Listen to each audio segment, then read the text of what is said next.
Bueno, buenos días. Vamos a empezar el noveno webinar del programa Acelera Pyme.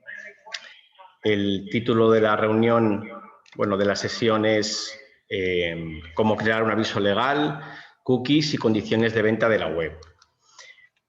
Voy a compartir pantalla con vosotros. Espero que se vea bien. Vale.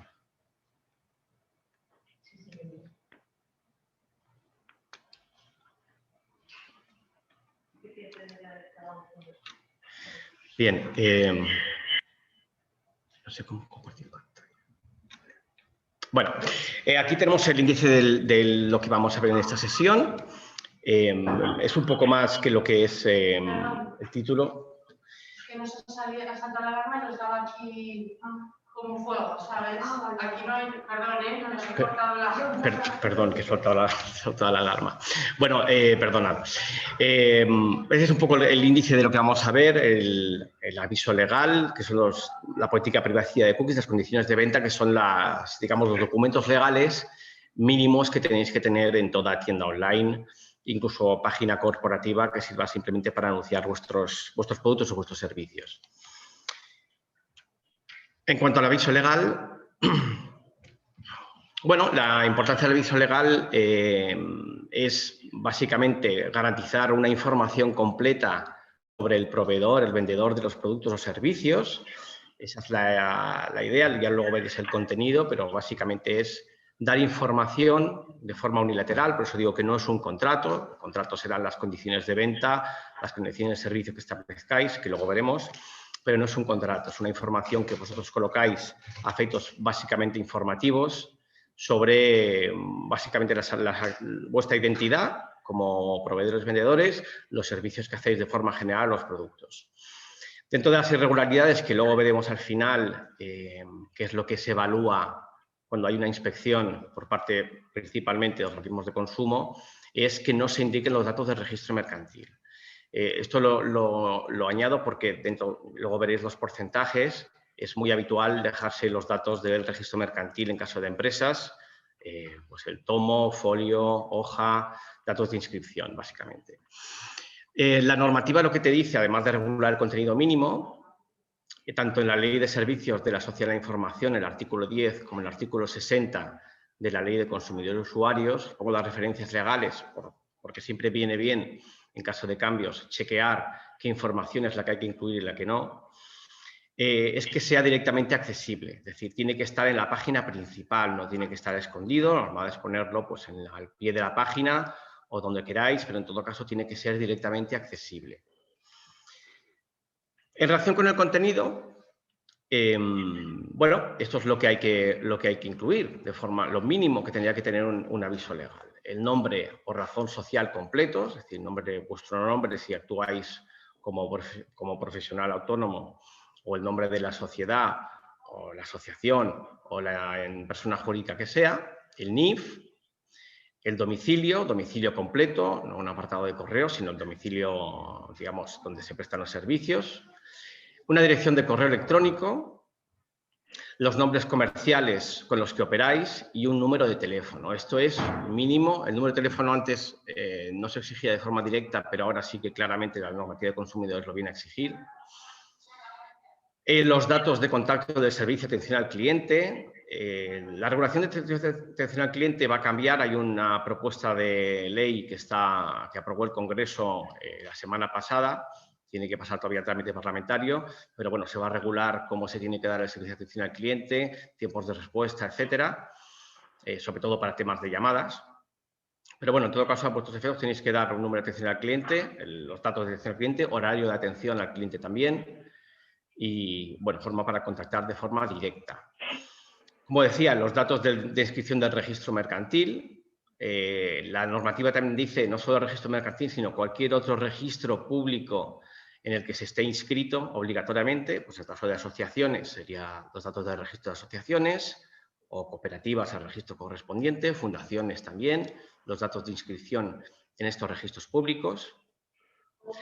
Las licencias o autorizaciones administrativas en función de la actividad, esto depende en cada caso, pero Pensemos en empresas de transporte, por ejemplo, que están sujetos a autorización administrativa, habría que indicar las licencias que se tienen, o proveedores de servicio de hosting, o empresas de telecomunicaciones que también tienen que dar los datos de inscripción en el registro de datos de alta en el registro de operadores, por ejemplo. En caso de profesiones reguladas, hay que indicar el colegio profesional, el título y la normativa aplicable. En cuanto al título, pues los datos de la titulación específica para la actividad o país de homologación en su caso. Los códigos de conducta voluntarios a los que estéis adheridos, sistemas de resolución de conflictos, por ejemplo, la confianza online o cualquier otro sello de este tipo, pues tendría que indicarse también el aviso legal que estáis adheridos a este sistema y los datos para acceder a la información, digamos, sobre la validación o la inscripción en confianza online o el registro que sea. Habitualmente, aunque esto no lo pone la normativa, habitualmente se incluyen algunas referencias sobre propiedad intelectual de la web o referencias a marcas. Es decir, pues que los contenidos están protegidos por la ley de propiedad intelectual, uso de los contenidos que se permiten, etcétera. Y exclusiones y limitaciones de responsabilidad sobre los contenidos. No se suele hacer una referencia muy genérica, básicamente porque en la página web podéis tener pues, precios desactualizados, puede haber que no está actualizado el stock de los productos, cualquier otra referencia similar. ¿Has visto que han puesto un enlace en el chat? Se suele incluir también ahí.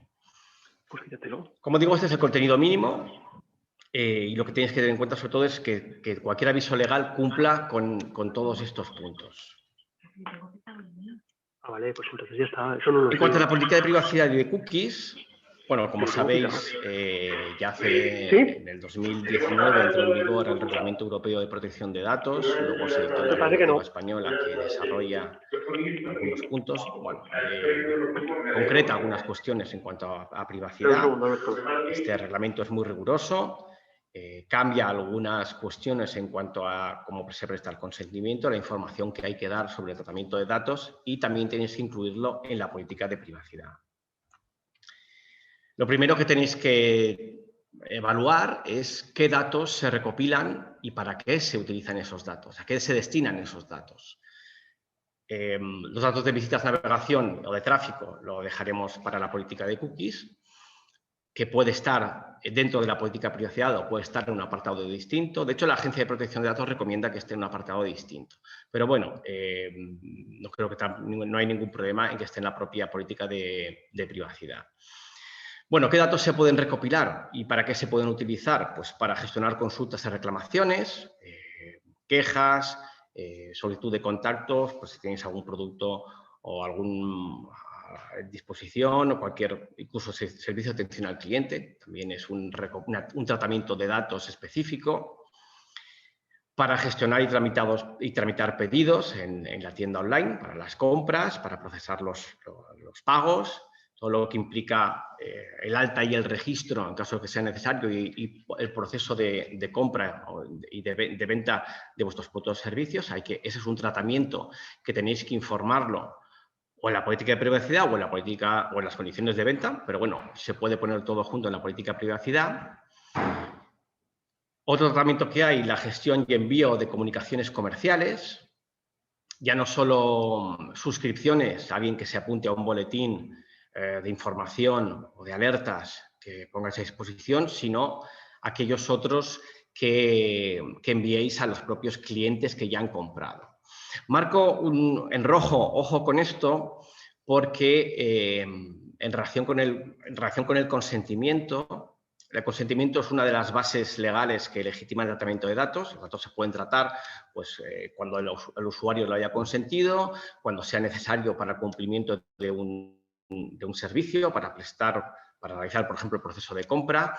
Hay distintas bases jurídicas para el tratamiento de datos. También está el interés legítimo, que habría que justificarlo. Pero bueno, lo comento y lo resalto porque en caso de envíos comerciales no hay que pedir autorización a los usuarios si son ya clientes, os han comprado ya antes a vosotros vuestros productos y las comunicaciones se refieren a productos o servicios idénticos o similares dentro del mismo, digamos, del mismo grupo, de la misma familia, a otros que hayan contratado. En estos casos no hay que pedir consentimiento. Y esto lo comento porque cuando salió el Reglamento de Protección de Datos, hubo una campaña, digamos, bueno, lo que se planteó muchas veces si había que volver a pedir consentimiento a la gente que estaba suscrita a boletines. Y esto no era así, había que volver a evaluar realmente si es necesario o no y si el tratamiento es conforme con el reglamento. Pero para enviar comunicaciones comerciales electrónicas, que pueden ser por correo electrónico, por WhatsApp o por cualquier otro medio, digamos, digital, no hay que pedir consentimiento a los clientes y con las comunicaciones se refieren a productos o servicios que previamente han contratado. Otra cosa es que haya que garantizarles la posibilidad de darse de baja. Esto lo comentaré luego. Pero en principio no hay que pedirles consentimiento. Y otro tratamiento de datos sería el cumplimiento de vuestras obligaciones legales, ya de tipo fiscal o para digamos, contable, pues obviamente tenéis que tratar datos de los propios procesos de compra con estas finalidades. Ya digo, no hay que pedir consentimiento para todo.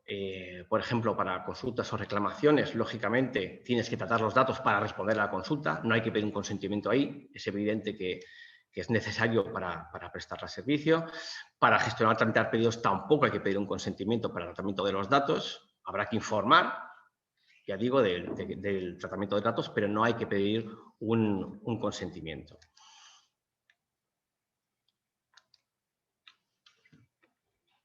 Y para el cumplimiento de obligaciones legales, obviamente, tampoco habría que pedir el consentimiento. ¿Qué tenéis que tener en cuenta? También para cumplir con el deber de información que exige la normativa, pues hay que ver si se van a comunicar los datos a terceros. Lo que es comunicación de datos pues sería cuando los datos pasan digamos, a una entidad distinta. Si, por ejemplo, se van a ceder los datos a otras bases, bueno, para otro tipo de fines, comerciales o no, pues habría que informarlo y que pedir el consentimiento.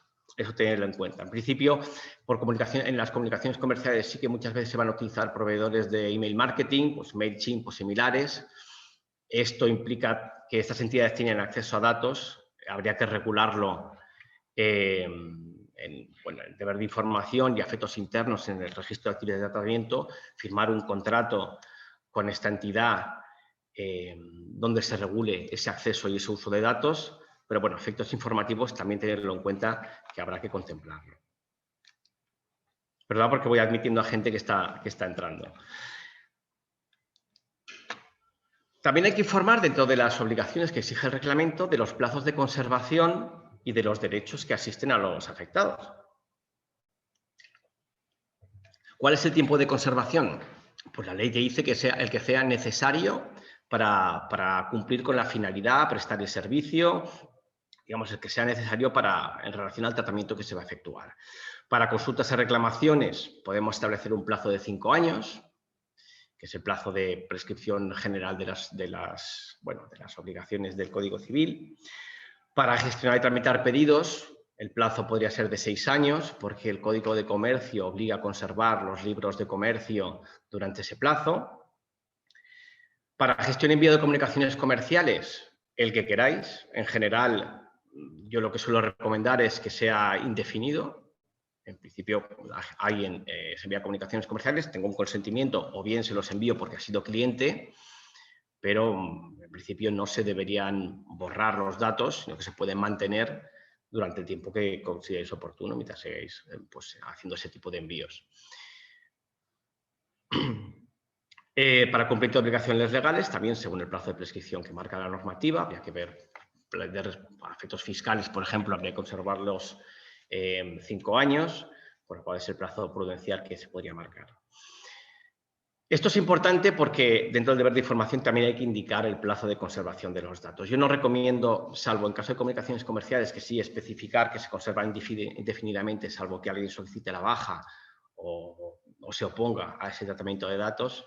Pero en el resto de los casos, yo lo que recomiendo es poner que se conservarán durante los plazos legales exigibles, porque así os da mucho más margen y es suficiente a efectos de la Agencia de Protección de Datos. Y luego hay que informar de los derechos de los afectados. Antes hablamos de derechos ARCO, que eran acceso, rectificación, cancelación y oposición. Ahora se añaden el derecho de limitación al tratamiento y la portabilidad. Bueno, los derechos son de acceso es que alguien puede pediros la consulta y que le informéis sobre qué datos estáis tratando.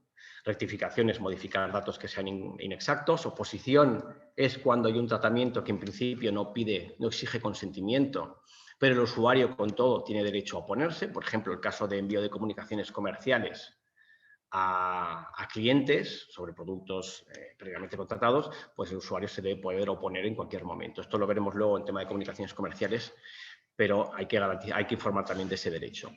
Supresión es cuando los datos hay que borrarlos porque ya dejan de ser necesarios para la prestación de servicio, principalmente por el cumplimiento de los plazos anteriores. La supresión sí que es importante saber, no equivale a la eliminación de los datos. Los datos los podéis conservar a efectos históricos, a efectos de archivo. La supresión lo que implica es que los datos se sacan del círculo normal del tratamiento. Es decir, lo podéis guardar en copias de seguridad, pero no tendría que estar en las mismas bases de datos de trabajo diario. Digamos que se guardan a efectos de custodia.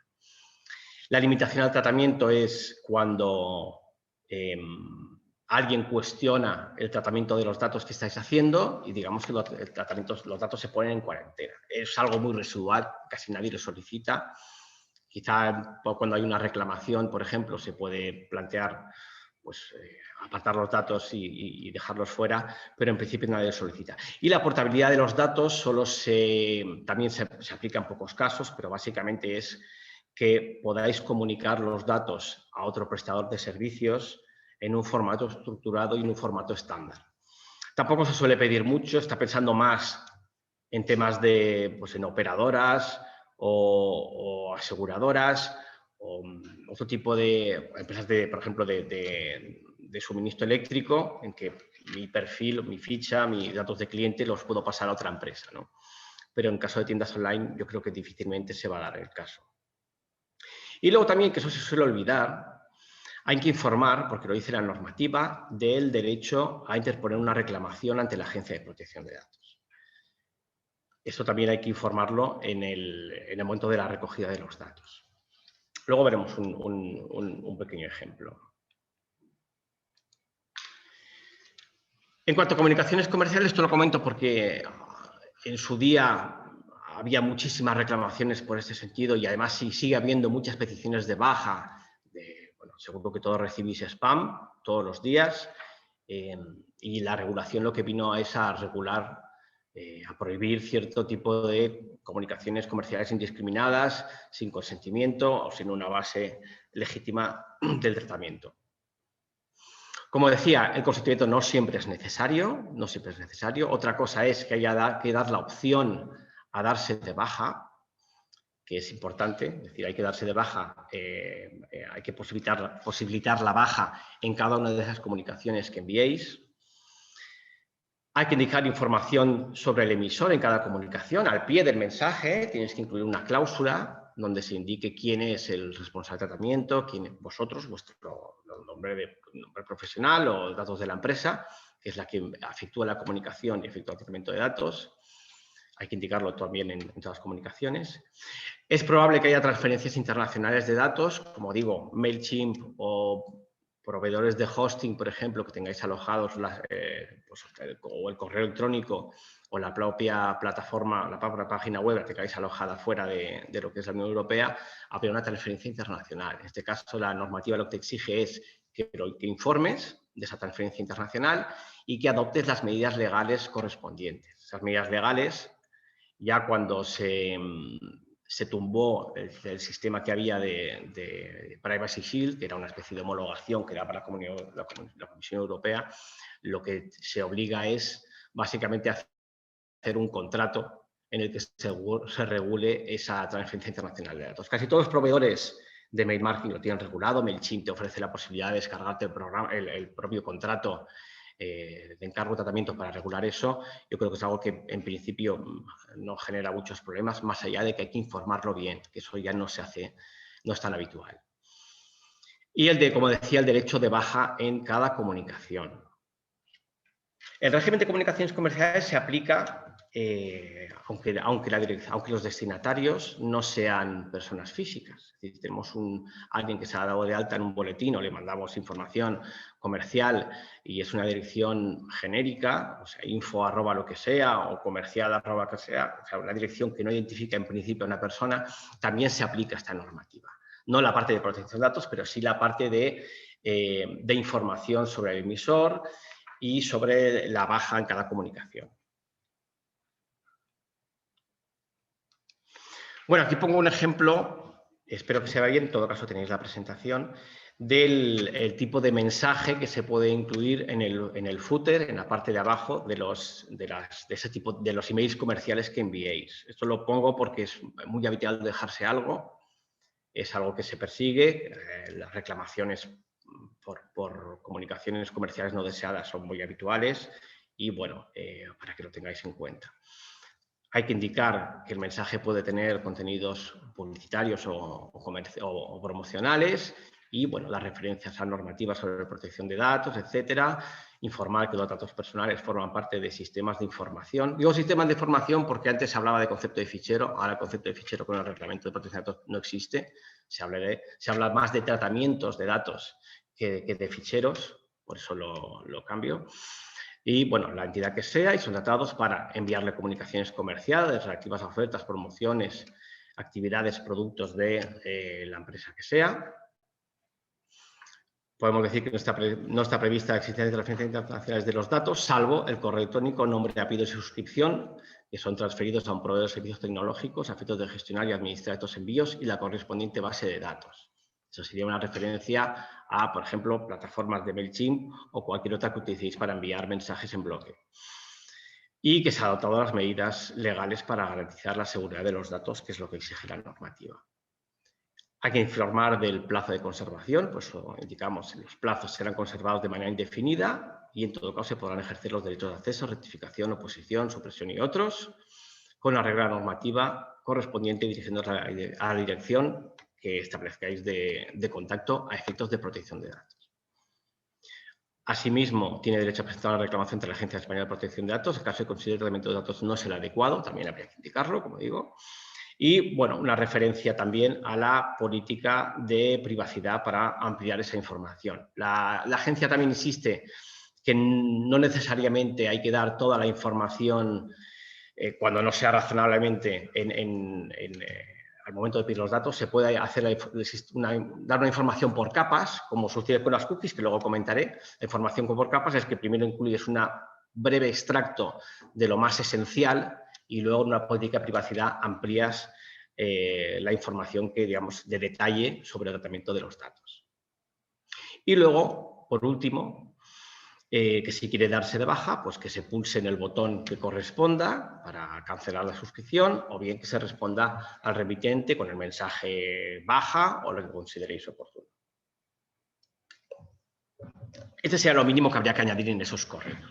Si además, que es habitual, hay algún tipo de tracking de los mensajes que se abren, que se pinchan, que hay programas que te lo permiten hacer, Salesforce, por ejemplo, y MailChimp también te permite hacer un seguimiento de quién ha pinchado o quién no ha pinchado en ese mensaje y en qué momento y dónde, etcétera. Ahí hay un tratamiento de datos adicional que habría que también hacerlo constar aquí.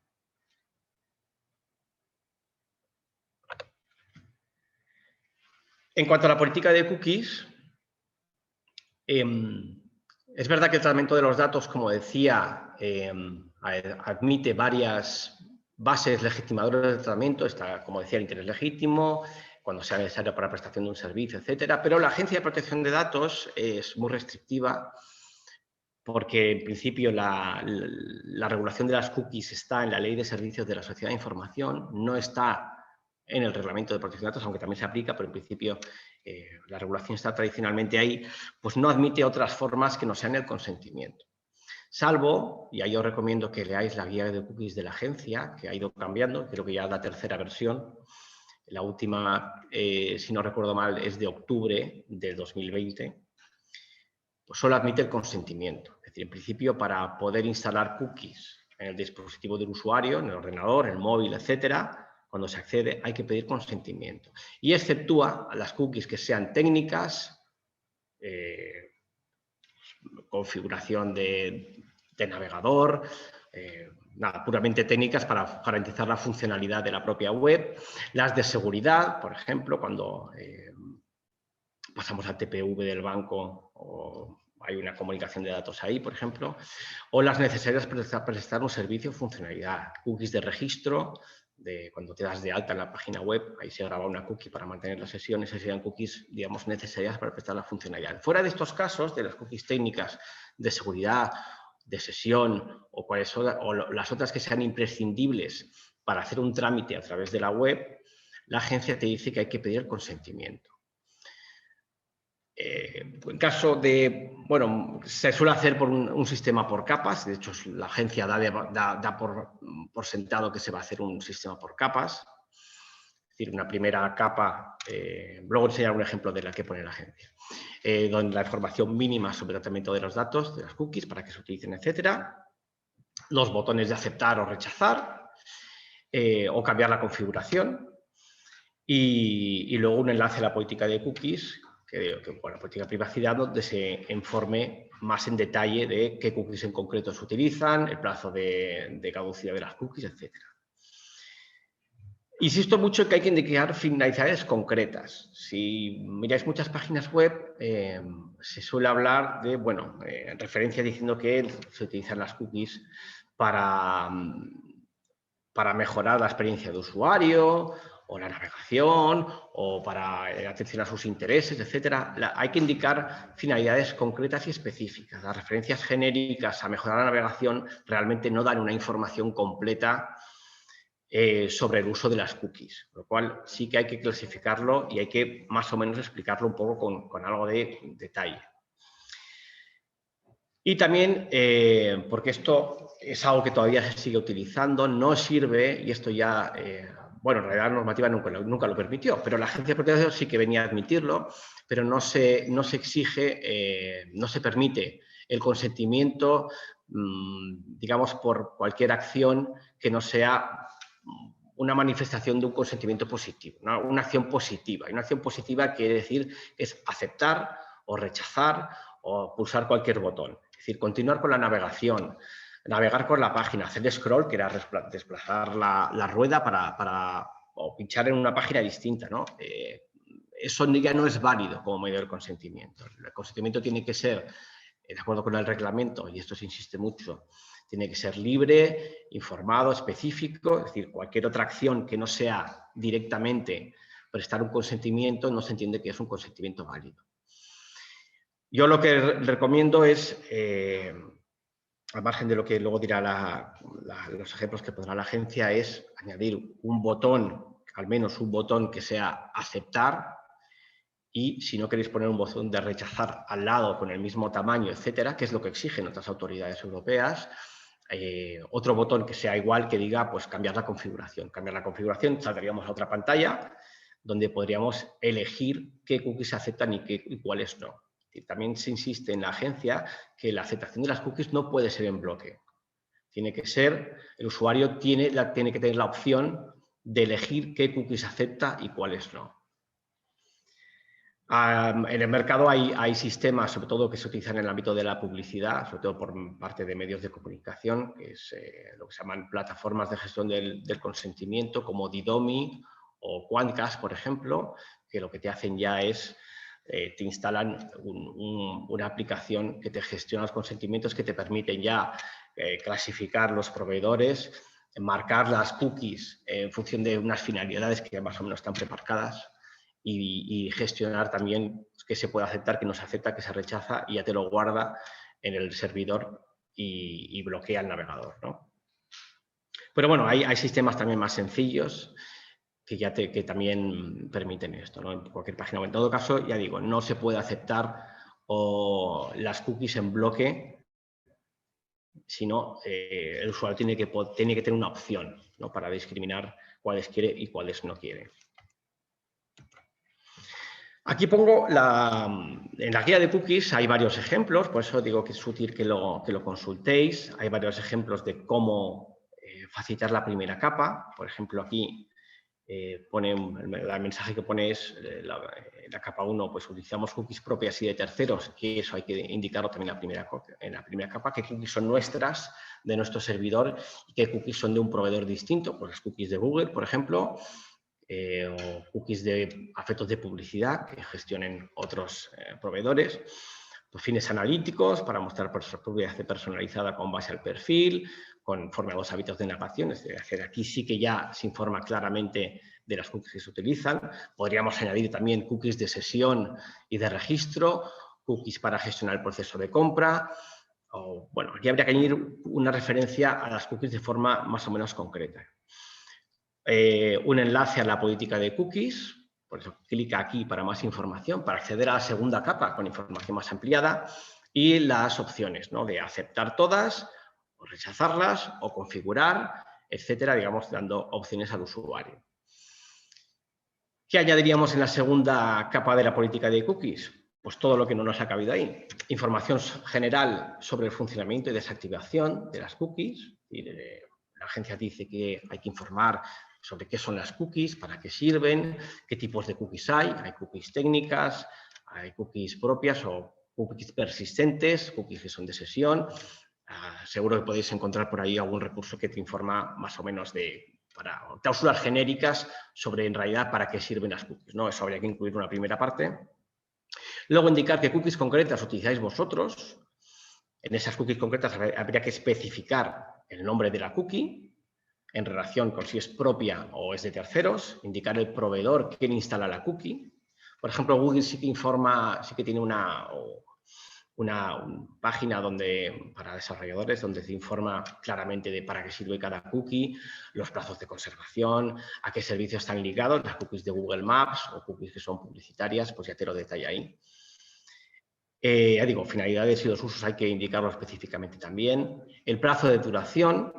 Hay cookies que duran un día, hay cookies que son de sesión, hay cookies que duran una semana, 30 días. La agencia dice que el plazo máximo de duración de una cookie tiene que ser de 24 meses. Es decir, cualquier otra cookie que se guarde durante más tiempo no debería estar permitida. Y la información ampliada sobre los tratamientos. Normalmente es un enlace a la página, por ejemplo, de Google o de cualquier proveedor que sea, porque pensemos, hay varios sistemas, por ejemplo, tenéis un sistema de chat en la página web que también utilice un sistema de cookies, pues también información más ampliada sobre, bueno, dónde puedo acceder más información sobre estas cookies en concreto que yo incluyo en mi web.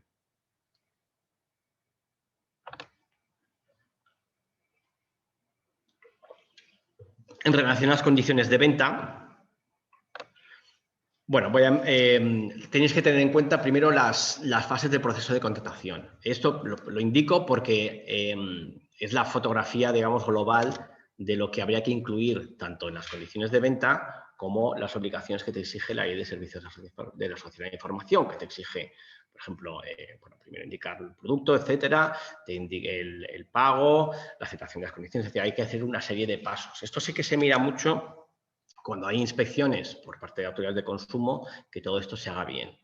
Que las condiciones de venta se acepten, que estén directamente accesibles también, que puedas pinchar un enlace y consultarlas, que producida la contratación haya una confirmación de la venta, que tiene que hacerse con las propias condiciones, luego lo comentaré esto. Bueno, y todo el sistema de postventa y garantías que comentaré también un poquito para que lo tengáis en cuenta.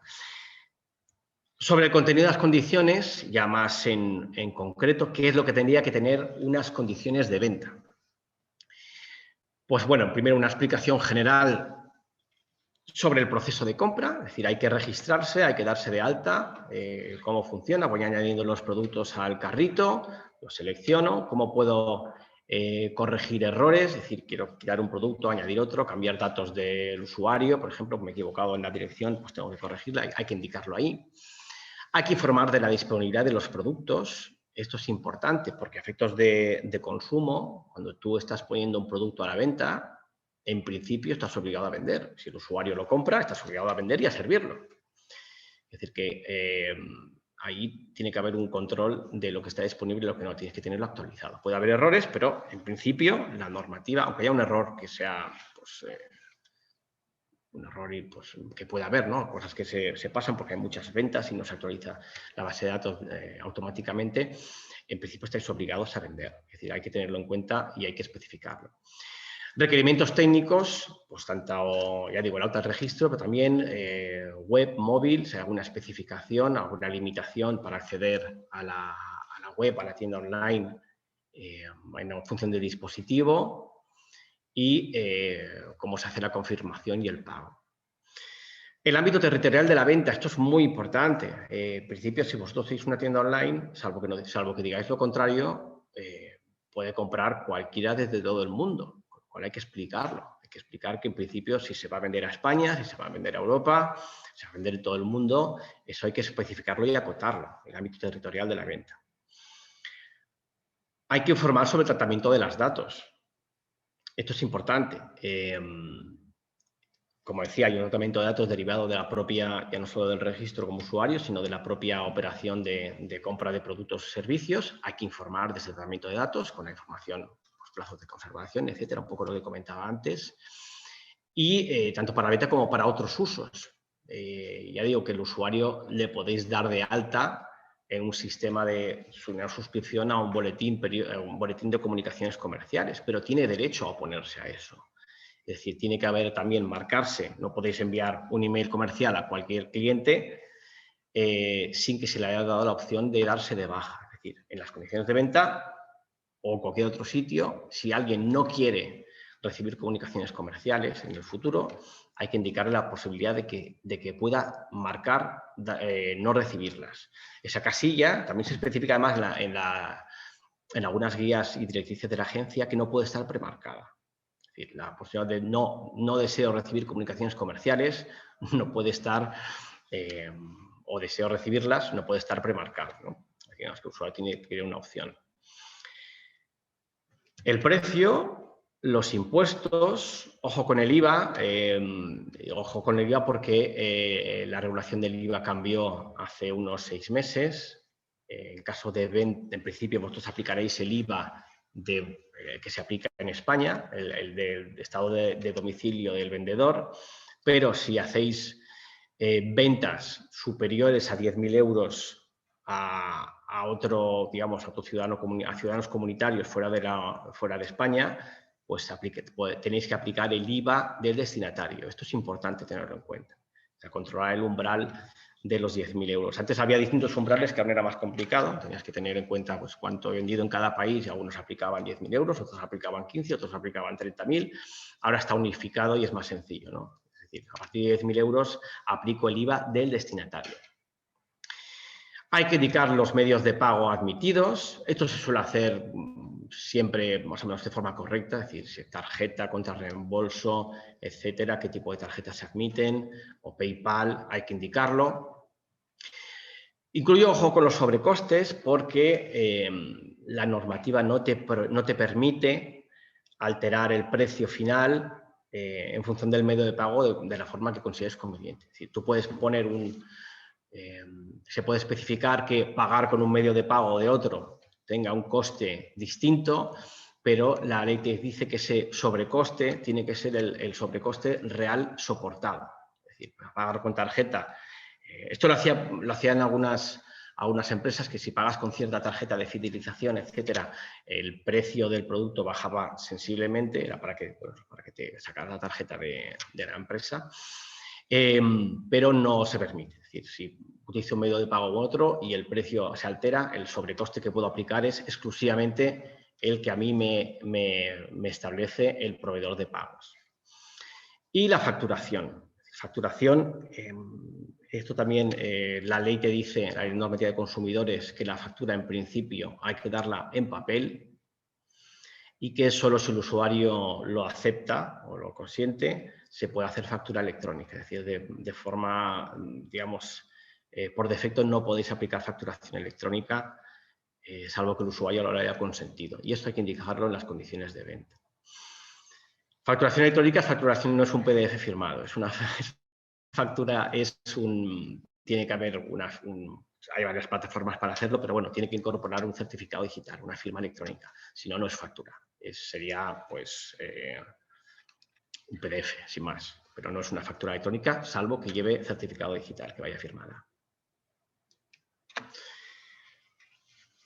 Hay que indicar en las condiciones de venta la entrega o el envío de los productos, los plazos. La ley además te dice que si no indicas los plazos de envío del producto, tienes que servirlo en plazo de 30 días máximo, si no hay unas penalizaciones, etcétera.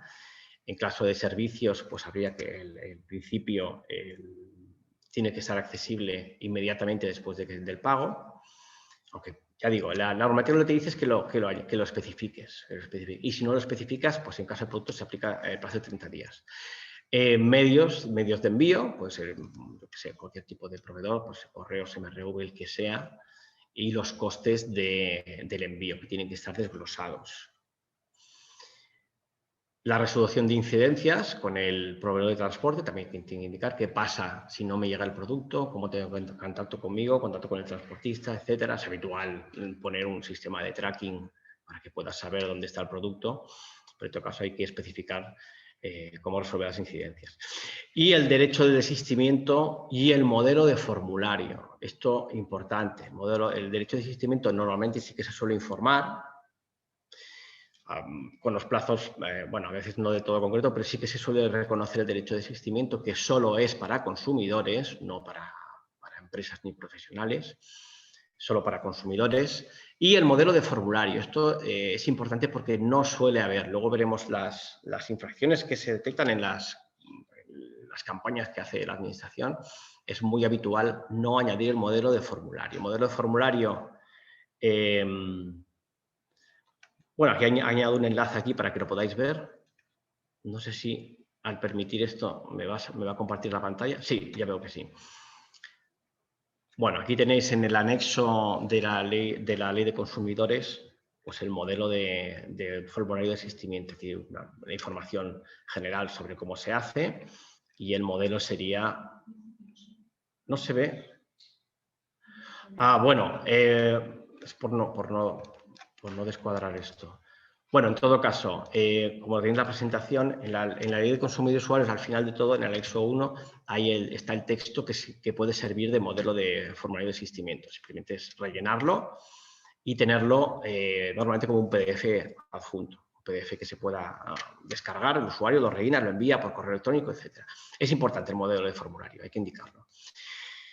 Hay excepciones al desistimiento para algunos tipos de productos que estén precintados, productos que pueden caducar, etcétera, productos que se deterioren, bueno, que estén personalizados, por ejemplo, si productos que sea serigrafiado, etcétera, pues no cabría el derecho de desistimiento. En servicios que se hayan iniciado, que se hayan comenzado a prestar tampoco. Hay una serie de excepciones, no puedo entrar en detalles por tema de tiempo, pero habría que indicarlas. El plazo es de 14 días naturales desde la recepción, es decir, el comprador, el consumidor, desde que recibe el producto en su casa, tiene un plazo de 14 días naturales para solicitar el desistimiento. No hay que indicar ninguna causa, de hecho está prohibido indicar las causas por las que se desiste, y que tienes que tramitarlo, digamos, en ese plazo, ¿no? El comprador tiene que devolver el producto a su costa. Esto es importante especificarlo porque la ley también dice que si no especificas que la devolución es a costa del comprador, pues que tienes que asumir tú los costes. Con lo cual, indicar que esa devolución es a costa del comprador. Y hay que devolverle la totalidad de lo pagado, incluyendo el precio del producto y los gastos de envío de ese envío inicial. La devolución, ya digo, que la asume el comprador. Esto es importante que lo tengáis en cuenta. La devolución hay que hacerla desde las 14 días desde la petición. Solo te puedes rechazar la devolución del pago si no te ha demostrado si no te ha demostrado que ha devuelto el producto. Hay que pedir un justificante, se puede pedir un justificante de que lo has enviado. Esto puede ser un problema porque muchas veces puede que tengáis que asumir la devolución del precio antes de que os llegue el producto de vuelta.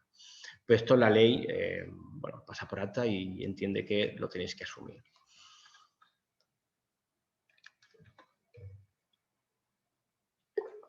Garantía, devoluciones, cómo se aplica, esto también hay que indicar las condiciones de venta. La ley dice que son 2 años para productos nuevos, 1 año para segunda mano. Tened en cuenta que a partir de enero hay una importante reforma en la normativa de consumidores que cambia garantía que se aplica a servicios también. Es importante. El tratamiento de las no conformidades también es muy importante. Y la garantía se amplía a 3 años para productos nuevos.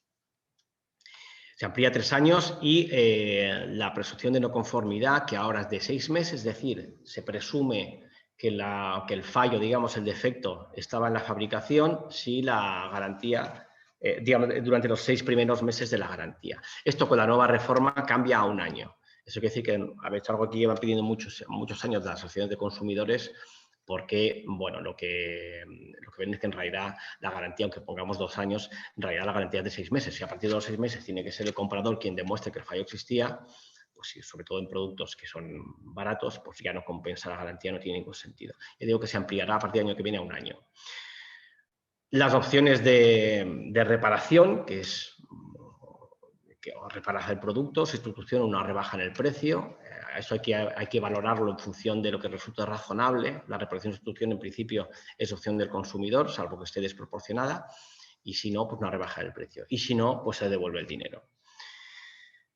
La garantía sin ningún coste, tiene que proporcionar el vendedor, no el fabricante. Otra cosa es que el consumidor decida ir al fabricante directamente, pero en principio tienes que proporcionar vosotros como vendedores. Y sin ningún coste, es decir, el coste de devolución del producto, si es un fallo, un defecto y aplica la garantía, lo tenéis que asumir vosotros como vendedores.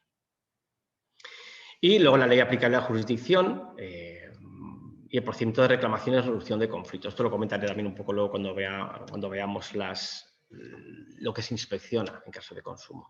La ley aplicable, podéis poner la ley española, no hay ningún problema. La jurisdicción, sí que hay reclamaciones en este sentido. En caso de consumidores, el tribunal competente es el del domicilio del consumidor. Esto o lo indicáis directamente, que es lo recomendable y lo que os genera menos riesgo, porque yo he visto también que muchas veces se pone que el tribunal competente es el del domicilio del vendedor, salvo que la ley no te lo permita, y eso he visto organismos de consumo donde no les parece razonable. Es decir, en principio hay que indicar que el tribunal competente sería el del domicilio del consumidor. El pago y ejecución, bueno, ya lo he comentado un poco. Pongo el botón este de pedido con obligación de pago porque eso es que dice la normativa. Es decir, el botón de pagar tiene que ser un botón que implique realmente que el usuario entienda que está pagando, que tiene que pagar. Se puede poner con la obligación de pago, que lo dice literalmente la ley. Pagar lo que sea, comprar también es válido, porque comprar implica pagar. Pero continuar pedido, tramitar pedido, etcétera, como botones para aceptar las condiciones o para seguir con la compra, no serían válidos, ¿vale?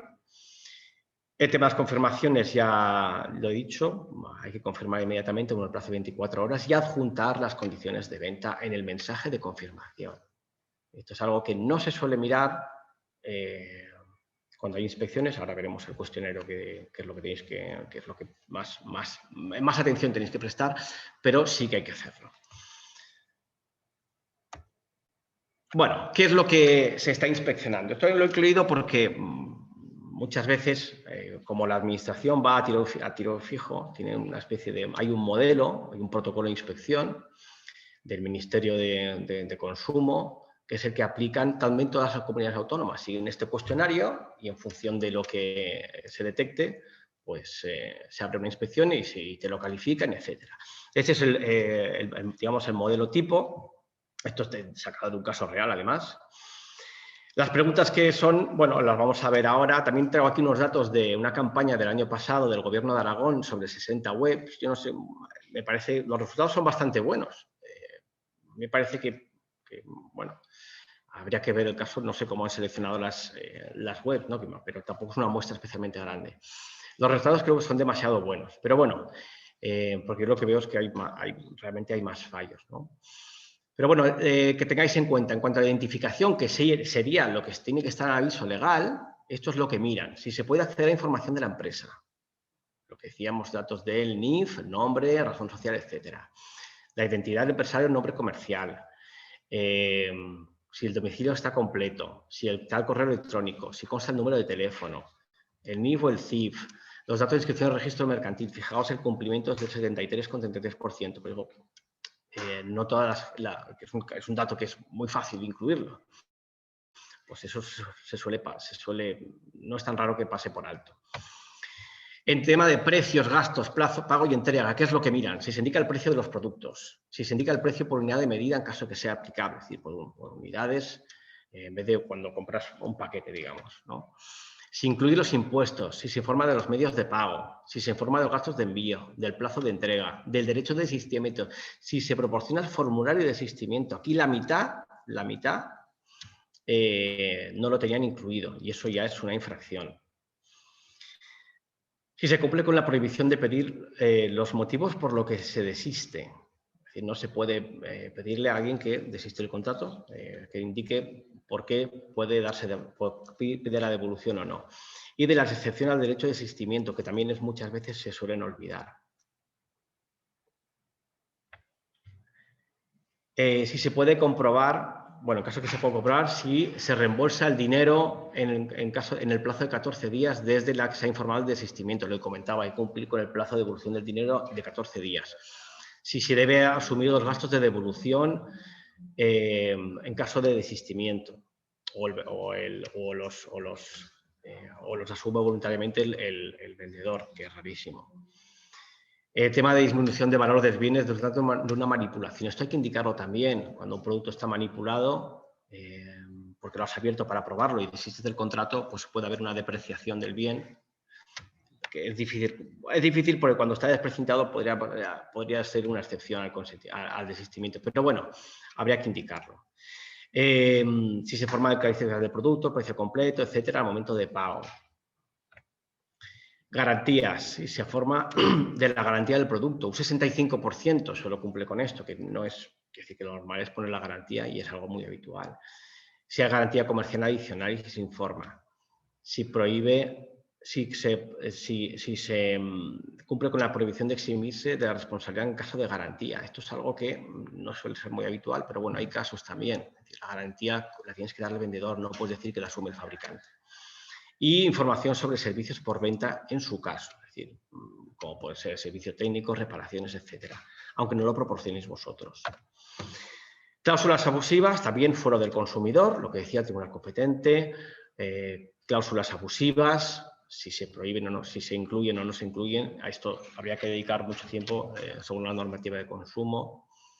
Si se informa antes de las condiciones de venta, es decir, si están antes de que se produzca el pago realmente. El tema de la factura en formato electrónico, como digo, solo es opcional. Si se pueden guardar las condiciones de venta y reproducidas por el destinatario, es decir, el usuario tiene que ponérselas guardar. Por eso digo que hay que enviarlas con la confirmación de la compra, hay que enviar el texto de las condiciones como un documento adjunto. Y si se ofrece un enlace electrónico de fácil acceso a la plataforma de resolución de conflictos en línea. Esto es algo que es muy habitual, es la infracción más importante, porque por número, por volumen es la que más se produce, porque en realidad, a mí me parece sorprendente, porque en realidad el sistema de resolución de conflictos en línea es opcional. Como todo arbitraje de consumo, es opcional, pero lo que están evaluando y lo que están diciendo los organismos de consumo es que hay que incluir el enlace. Bueno, como hay que incluirlo, pues yo recomiendo que lo incluyáis, pero yo creo que esto sería más que discutible. Pero en todo caso, como es lo que están evaluando y puede dar lugar a sanción, habría que incluirlo. Y por mi parte, he terminado la exposición. Perdón, ha sido un poco rápido, pero bueno, yo creo que podemos dedicar unos minutos a responder algunas preguntas. Así que, no sé, activar el micrófono o... Yo sí que tendría una duda. ¿Nos vamos leyendo? Soy Mapi. Como prefieran, si prefieren hablar o prefieren escribir porque les da... Pues, a ver. Si quieres. ¿Hola?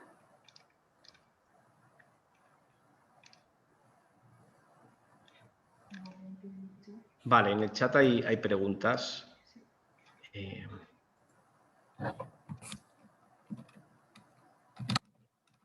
Vale. El transporte se envía, bueno, hay otras preguntas. Sí, la plataforma está accesible, como ha dicho Mariola. ¿El transporte se considera un envío de datos a terceros? Se considera un encargo de tratamiento. Es decir, no es una cesión de datos, no habría que informarlo. Lo que hay que hacer con la empresa transportista es firmar un contrato que se llama contrato de encargo de tratamiento, en el que se regula que ellos prestan un servicio que es enviar la mercancía, y para enviar esa mercancía les pasáis vosotros los datos. No es una cesión. No hay que informarlo como tal, pero sí hay que firmar un contrato con la empresa transportista donde se especifique ese acceso de datos y ese tratamiento de datos que hace en interés vuestro.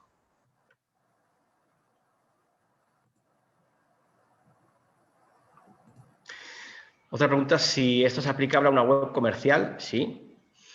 De venta de servicios a una aplicación web.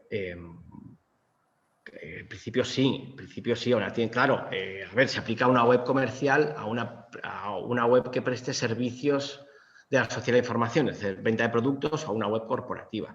Si es una empresa de fichajes de una empresa, o sea, una aplicación o una web de fichajes de una empresa, no.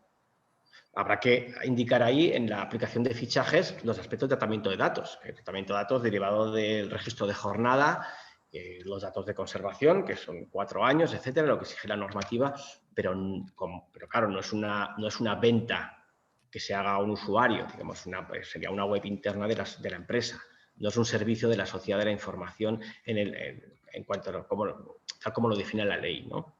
Hay que tener en cuenta los temas de protección de datos, pero no la parte de servicios de la sociedad de la información.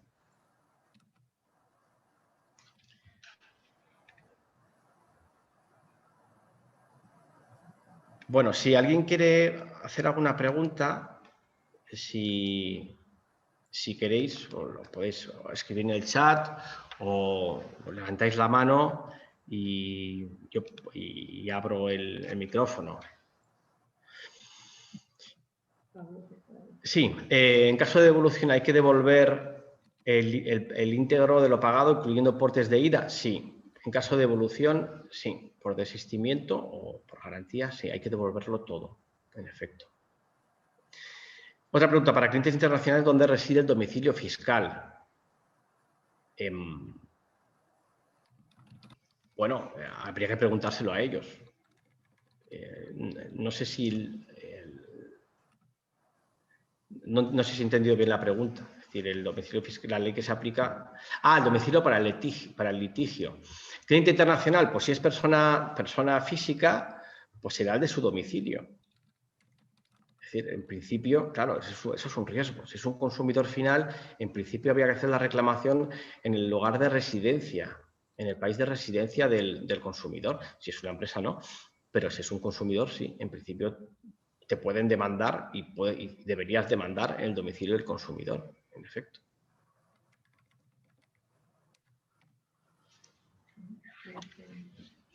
Otra pregunta. Si trabajamos con ActiveCampaign, por ejemplo, ¿se considera que cedemos los datos a terceros? Entiendo que no sé exactamente cómo funciona ActiveCampaign, si es un servicio que os presta a vosotros, que entonces sería un encargo de tratamiento, o si realmente ellos hacen uso de los datos por su cuenta. Si hacen uso de datos por su cuenta, en su propio interés y no para prestar un servicio, entonces sí que sería una cesión de datos y habría que pedir el consentimiento. Los datos de que se registra en mercantil, ¿cuáles son exactamente? Pues son el tomo, folio, hoja, inscripción, sección y vale. Y la fecha, lógicamente, ¿no? Esos son los que están en la escritura. En la escritura de constitución de la empresa, cuando se presenta el registro mercantil, se pone un sello, ahí están los datos del registro mercantil. Si queremos un formulario para que se apunte a un boletín, por ejemplo, es necesario enviar un email de confirmación o una vez rellenado ese formulario ya estaría. No hay que enviar un email de confirmación. Sí, lo que pasa es que en el formulario donde se apunten, el usuario tendría que o marcar que autoriza, que consiente el uso de los datos o añadir un texto que diga el hecho de suscribirte al boletín implica la aceptación implica el uso de tus datos para enviarte comunicaciones comerciales, etc.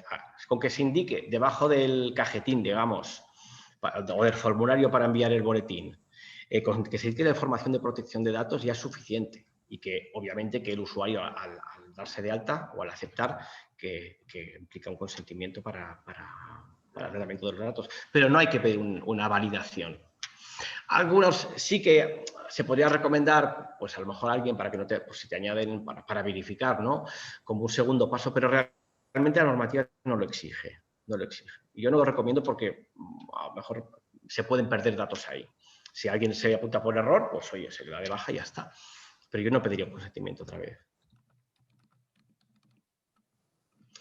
En la aplicación web tiene que existir términos y condiciones de uso, aplicación, indicar la política de Google con su aceptación y política de privacidad con su aceptación. No sé si esto viene en relación a otra pregunta.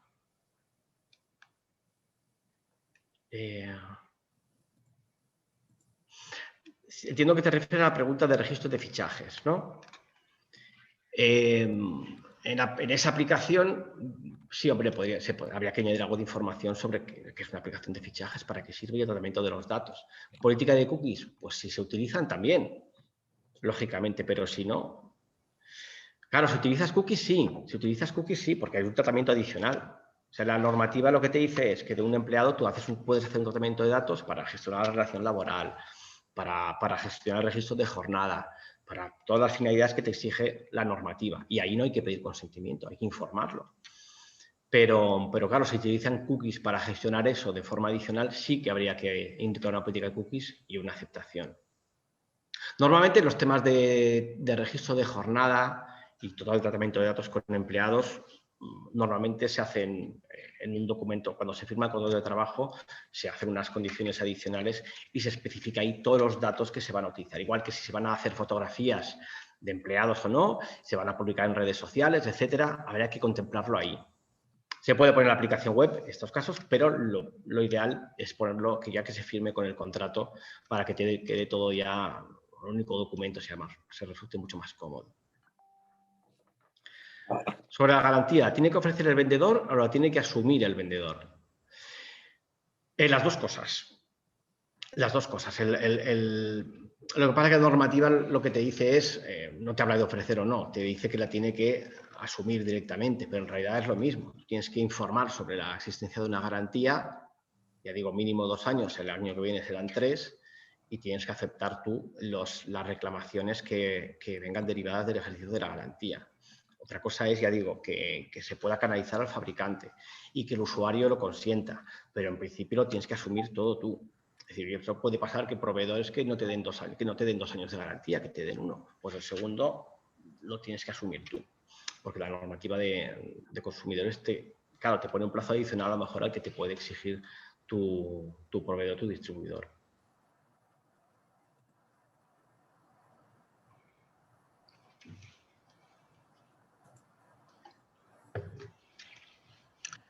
¿Alguna otra pregunta? Vale, si rellena un formulario para apuntarse a un curso online, ¿te podemos indicar que al rellenar el formulario aceptan también recibir comunicaciones comerciales? ¿Apuntarse al boletín indicando la posibilidad de baja, por supuesto? Sí, desde luego, desde luego. Sí, habría que hacerlo así. Hombre, entiendo que la formación, bueno, habría a la más se podría discutir si yo me apunto a un curso de formación de cocina, si es razonable que me envíen cursos de formación de, no sé, de reparación de carretillas, que en principio no sería razonable, ¿no? Pero en principio si la formación es similar, parecido, o más o menos dentro del mismo, bueno, se puede considerar más o menos compatible, sí que sería razonable enviar pues, formación sobre eso. Si tienes una web de empresa de creación de webs, tienes la web con una empresa de creación de webs que tiene plantillas para la política de cookies, ¿es necesario también tener una empresa externa que te lleve esos temas? Yo creo que no. Yo creo que no, pero ahí lo que resulte más cómodo. La parte de cookies, hay muchas empresas que se la hacen ellos o la hace la empresa informática que te hace la propia web y te lo pone. Ahí habría que validar si eso está bien o está mal, porque hay cosas que son muy jurídicas, pero no hay ningún problema. También hay gente que lo ha hecho por su cuenta y que lo ha hecho bien. Es como los temas de protección de datos. Tampoco te exige la normativa que lo contrates con una empresa que te lo haga. Lo puedes hacer tú. Podemos enviar comunicaciones comerciales a clientes aunque no se hayan suscrito a la newsletter. Siempre da la opción de darse de baja en la comunicación comercial. Sí, pero no solo hay que dar la posibilidad de darse de baja en la comunicación comercial. Hay que dar la posibilidad de darse de baja incluso en las propias condiciones de venta o en el momento de la compra. Es decir, lo que no podemos poner en las condiciones de venta es que enviaremos comunicaciones comerciales sobre productos, servicios, similares, etcétera, a los clientes sin darles la opción a que digan que no. O sea, lo podemos poner en las condiciones de venta, pero luego a lo mejor lo que se puede hacer, porque en las condiciones de venta no se añadiría un check, no es práctico. Lo que se puede hacer es el momento de pago, ahí marcar la opción de darse de baja de suscripciones o boletines, etcétera. Es decir, igual que tengo el botón del proceso de compra, tengo el producto, el precio tal, pagar, acepto las condiciones y no acepto el envío de comunicaciones comerciales. Eso sería correcto. Pero ya digo, no solo hay que darlo en la baja en el mensaje, sino también antes. Al igual que el transporte, si un envío lo hace directamente el fabricante, ¿se debe tratar como una cesión de datos? Yo entiendo que tampoco, que en el fondo es lo mismo. Alguien te hace un envío, entiendo que son temas de dropshipping. Si lo hace el envío por tu cuenta en tu interés, es un encargo de tratamiento, no una cesión de datos. ¿La garantía de 3 años será solo para los productos que se compren desde que se cambie o bien para todos? No, hombre, lógicamente, desde los que se compren a partir de 1 de enero de 2022. Nosotros tenemos una política de privacidad y política de cookies que nos hizo un abogado. Nos faltan las condiciones de venta, que es lo que tenemos que hacer que ahora. Estamos ofreciendo cursos online. ¿Recomiendas que lo haga un profesional por cualquier problema que pueda surgir? ¿O con la información que nos has dado es suficiente? Pues no lo sé. A ver, todo depende de los productos que vendas y al final del riesgo que asumas. Lo normal, si la política de privacidad la de cookies te la ha hecho un abogado, lo normal es que le pidas a un abogado que te haga las condiciones de venta. Primero, porque habrá cosas que se te pueden pasar y luego porque al final, si hay cualquier problema, pues los abogados tenemos un seguro de responsabilidad civil que cubre estas cosas y hay que utilizarlo. Es decir, si tú contratas a un profesional para que te haga un trabajo y te lo hace mal, pues solo por un tema de riesgos a veces te compensa.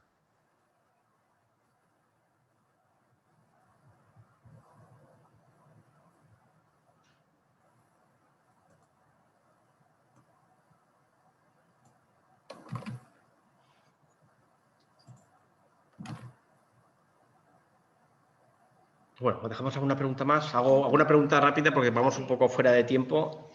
Si tienes alguna pregunta más, 2, 3 rápidas.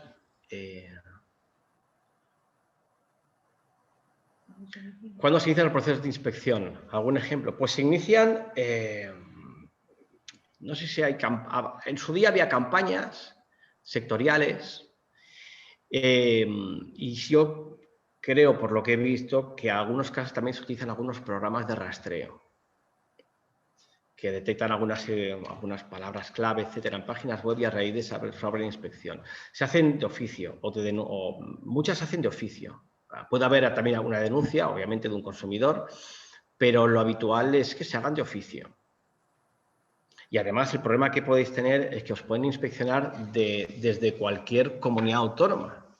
En su día, pues, Junta de Andalucía, la Xunta de Galicia, Comunidad Valenciana, hacían bastantes campañas incluso a webs de fuera de lo que es su territorio, porque potencialmente, como riesgo se puede producir a cualquier, digamos, consumidor, entra en su ámbito territorial y inicia una inspección. La garantía de 6 meses de presunción que has comentado. ¿Cualquier fallo dentro de 6 meses se considera defecto del vendedor, aunque esté utilizado el producto? Sí, a ver, habría que verlo, ¿no? Hay fallos hay fallos por mal uso, obviamente, o hay deterioro del producto también por el propio uso. Pero en principio, si hay un fallo que es fallo, digamos, que no es de un uso razonable o un uso dentro de lo que está marcado, dentro de 6 meses, sí, es un problema. No es un defecto del vendedor realmente, pero sí que es un problema que tiene que asumir el vendedor. Y aunque esté utilizado, en efecto.